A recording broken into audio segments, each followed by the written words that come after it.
আজকে সকালের নাস্তায় খোলা জালি আর আলু ভাজি। খোলা জালি কমেন্টে জানাবেন সবাই।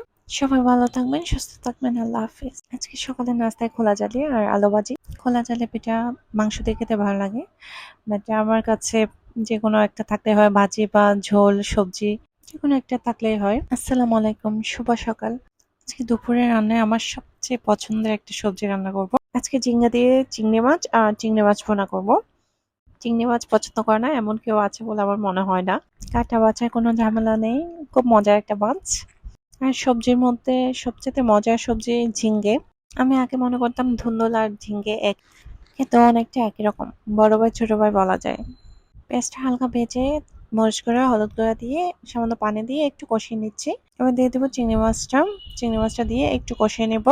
মাছ আর সবজিতে এত মশলা লাগে না, কম মশলা দিয়ে রান্না করলে বেশি মজা হয়। ঝিঙ্গা আর ধুন্দুল এই দুটো সবজি মনে হয় পানি ছাড়া রান্না করা যায়, কোনো ধরনের পানি লাগে না রান্না করতে।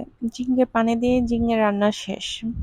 সবজি মাছ রান্নার সময় তিনটা জিনিস ছাড়া একেবারে অপূর্ণ মনে হয়।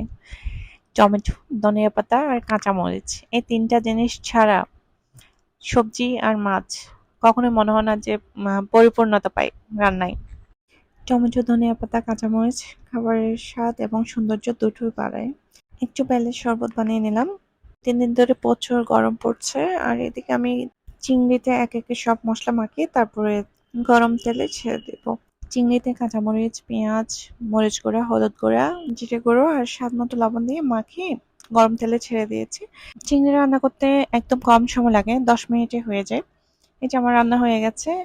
আজকে রান্নাগুলো কেমন হয়েছে কমেন্টে জানাবেন সবাই। সবাই ভালো থাকবেন, সুস্থ থাকবেন। আল্লাহ হাফিজ।